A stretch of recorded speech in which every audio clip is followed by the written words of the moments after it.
Live to ABA Presser. May I now invite Secretary West to make his initial remarks, after which he will answer your questions. Over to you, sir.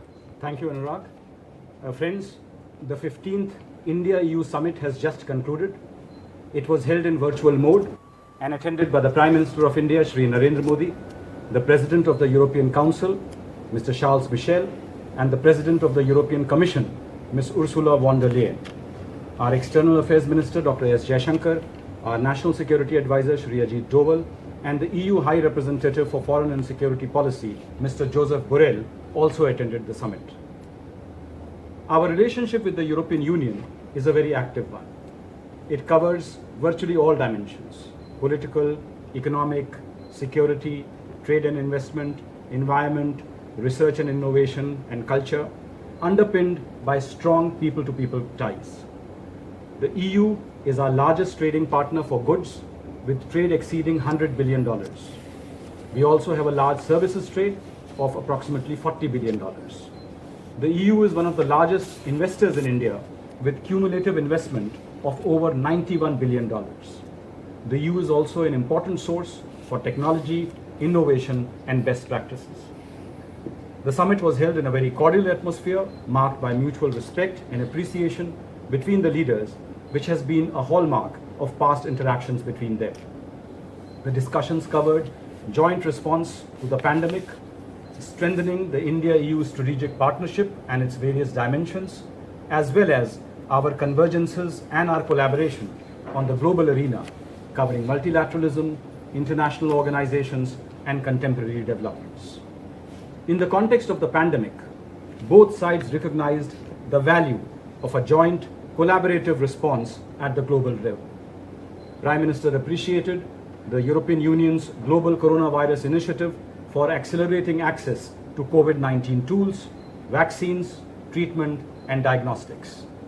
Recognizing each other's strength and mutual synergies, such as our role in pharmaceuticals and research, the EU and India agreed to intensify cooperation in response to the coronavirus, including on accessibility and affordability of COVID-19 tools.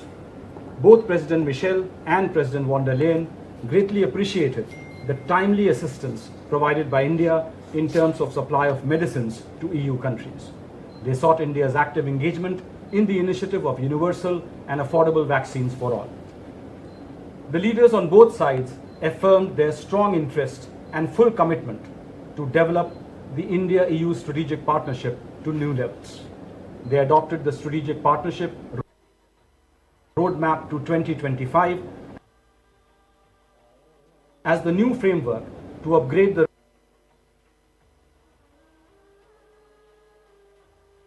relationship in diverse digital technologies and connectivity.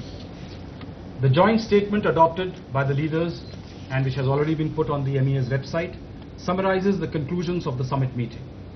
An important outcome of the summit is the decision to establish a high-level dialogue at the level of the ministers to guide development of trade relations as well as trade and investment agreements in the context of the broad-based trade and investment agreement. The leaders recognized that post-COVID economic recovery priorities offer opportunities to unleash the full potential for their economic ties, including discussion on supply chain linkages between India and Europe. Prime Minister invited European companies for FDI in India, taking into account our efforts to improve ease of doing business, regulatory environment, and our aim to integrate India with global value supply chains. Our ongoing cooperation and intensifying it for modernization and sustainable development priorities were also discussed, covering investments, financing, technology, best practices, and capacities. India welcomed European participation in urban transport projects such as the metro projects in Pune and Bhopal, renewable energy covering several solar and wind power projects, smart city projects, and waste recycling. The EU conveyed its strong commitment to the climate-friendly future European Green Deal and its interest in collaborating more closely on such solutions. The EU appreciated India's initiatives of the International Solar Alliance and the Coalition of Disaster-Resilient Infrastructure, and both sides agreed to reinforce their cooperation on these initiatives. The leaders adopted a joint declaration on resource efficiency and circular economy. The development of the digital economy was discussed, and upgrading bilateral dialogue on technology such as artificial intelligence and 5G was agreed by the leaders. They appreciated ongoing research and innovation cooperation, which involves projects in areas such as healthcare, water, energy, transport, food, and information and communication technologies. The leaders decided to renew the India-EU Agreement on Scientific and Technological Cooperation that will enable further research collaboration. The leaders also welcomed the conclusion of an agreement between Euratom, which is the European Atomic Energy Community, and India for cooperation in research and development in the fields of peaceful uses of nuclear energy. The leaders agreed for the two sides to explore a future comprehensive connectivity partnership. President von der Leyen proposed an India-EU joint working group on artificial intelligence, which was welcomed by Prime Minister Modi. The leaders noted the ongoing exchanges and cooperation in the area of foreign policy and security, such as political consultations, naval cooperation, and agreed to strengthen maritime cooperation further through a new dialogue on maritime security. They underlined the need to preserve the stability and safety of the Indian Ocean. Combating terrorism, terrorist financing, countering radicalization and abuse of internet for these purposes was also discussed in great detail. The two sides will intensify their exchanges and cooperation in this area.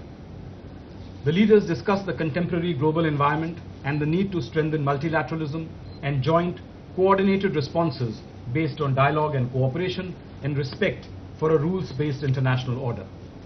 In the context of India's upcoming membership of the UN Security Council and G20 presidency, there was mutual interest in more active engagement and cooperation between the two sides. In overall terms, the 15th India-EU Summit has helped consolidate our partnership with the European Union and provided a new roadmap to upgrade the relationship in all areas. As two large unions of diversity, as the two largest democracies in the world, sharing values of freedom, pluralism, and rule of law, and a commitment to a rules-based international order and effective multilateralism, the partnership between India and the EU is a force for good in our complex world. 5 documents were concluded during the virtual summit. I will now give you brief details on each of them. First and foremost, the joint political statement, which summarizes the deliberations and convergences between the two sides on various dimensions of bilateral cooperation, global issues of common interest, and joint coronavirus response. Second, the India-EU Strategic Framework Roadmap to 2025, which summarizes the framework of our dialogue and cooperation, covering wide-ranging areas including foreign and security policy, trade and investment, modernization, sustainable development, research and innovation, education and exchange of scholars, migration and mobility, and global governance. Third, the India-European Atomic Energy Community Agreement on research and development cooperation in the peaceful uses of nuclear energy, which will enable collaboration between the Department of Atomic Energy on our side and Euratom on the EU side on issues such as civil applications of atomic energy in areas such as agriculture, healthcare and industry, radioactive waste management, fusion, nuclear safety and security. Fourth, the renewal of the Science and Technology Cooperation Agreement for another 5 years, which will enable continuation of scientific projects and research exchanges in areas such as biotechnology, clean energy, e-mobility, energy efficiency, and marine sciences. And fifth, the Joint Declaration on Resource Efficiency and Circular Economy, which will enable dialogue and cooperation in areas such as policy and regulations, exchange of best practices and capacities, and technical exchanges in areas such as energy efficiency, waste management, recycling, circular business models in areas such as mobility, ICT, mobility, construction, food and textile sector. So this then broadly gives you an idea of the comprehensive discussions that were held today and how they are going to upgrade and take the India-EU partnership to the next level. This concludes my opening statement, and I'm now happy to take some questions. Thank you, sir. I will now move on to the questions. I have received a set of questions on trade. These questions largely want to know whether any headway has been made on the FTA, whether India is in favor of a free trade agreement with the European Union, whether the EU has proposed a separate investment protection agreement before an FTA is negotiated?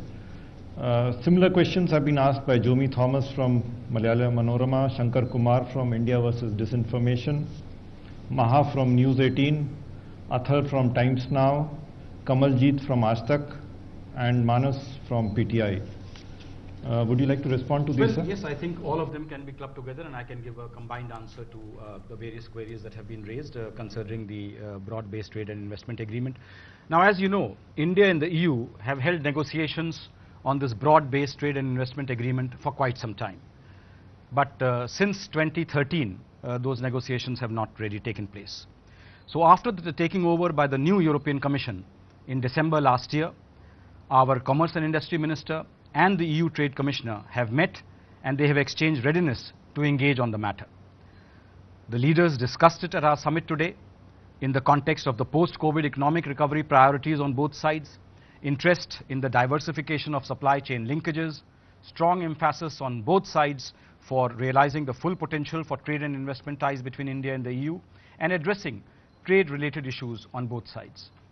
Our Prime Minister emphasized the priority that we attach to attracting foreign direct investment and continued efforts of the Government of India to liberalize the regulatory environment as well as further improve the ease of doing business. He invited European businesses to utilize the opportunities in India and conveyed that Atmanirbhar Bharat is aimed at integrating domestic production in India to global supply chains. So during the 15th summit discussions today, one of the most important outcomes was the setting up of this high-level dialogue on trade and investment relations, which will discuss all trade and market issues as well as supply chain linkages. The two sides have expressed their commitment and agreed to work for a balanced, ambitious, and mutually beneficial trade and investment agreements. The high-level dialogue, which will be held in the coming months, is expected to provide high-level guidance and directions to take these two agreements forward. The next question is whether the India-China LAC situation was discussed, and in fact there are a few questions from others also on these lines. The questions have been asked by Siddhant from WION, Athar from Times Now, Deepak Ranjan from PTI Bhasha, Kamaljeet from Aaj Tak, Manas from PTI, Sridhar from Asian Age, and Pankaj Pandey from Hindustan. Well, I would say that as part of the review of global and regional developments, our relations with China did come up. Prime Minister shared our views on the India-China relationship in general and the current situation in the border areas. So the next question is from Siddhant. He wants to know how much was cross-border terror an issue under discussion in this summit? Well, as you would see from the joint statement that considerable detail, both the leaders went into considerable detail in exchanging views on the shared challenge of terrorism, which is a problem faced by all countries. In this context, of course, Pakistan came up, both in the context of the activities that it has been continuing against India and other countries in the region, as well as in the context of global terrorism. Ranjit Kumar from Rakshak News wants to know maritime security issues in areas like South China Sea, Indian Ocean, were they discussed during the summit? Well, I would refer him to the joint statement and para 10 of the joint statement, which clearly says the leaders agreed to launch a dialogue on maritime security and consultations on security and defense, and to enhance naval cooperation. They underlined the need to preserve safety and stability in the Indian Ocean. The EU side greatly appreciated the naval escort that has been provided by the Indian Navy to the World Food Programme and sought greater cooperation between the EU Atlanta and the Indian Navy. Was the human rights issue with reference to J&K and CA raised by EU at the summit? This is a question from Sridhar from Asian Age, and there's a similar question from Maha from CNN News 18. Yes, there was a glancing reference by President Charles Michel in the context of the EU having a much better understanding of these issues thanks to the discussions that were held during the visit of our External Affairs Minister to Brussels in February this year. And you would have seen the EU press conference in which they answered this, and they expressed their faith in Indian institutions in addressing these issues. The next question is from Natalie. I would like to ask how far the India-EU water partnership has progressed. Well, there also I would point you to the India-EU Strategic Partnership Roadmap to 2025, which has a pretty detailed exposition on the water partnership between India and the European Union. Both sides have agreed now to strengthen water-related matters through the Joint Working Group on Water and the India-EU Water Forum, as well as in the context of the India-EU Water Partnership. We will ensure continuous support for the IEWP in different priority areas, reflecting the need for combination of good governance and coordination, as well as appropriate strategies, technical approaches, research and innovation technologies. They will enhance the partnership between stakeholders on both sides to enable the sharing of standards, best practices in sectors such as water management. So obviously this was an important area of discussion between India and EU. So there is a follow-up question from Nainima from the print.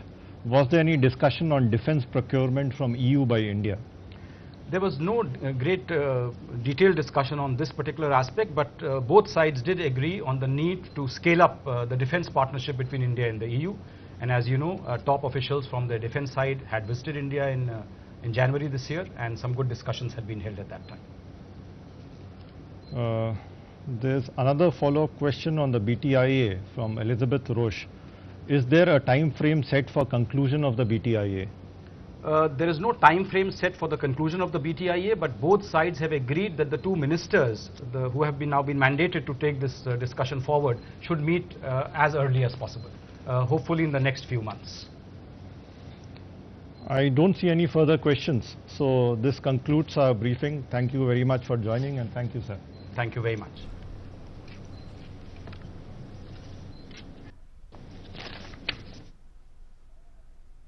Vikas Swarup, Secretary West.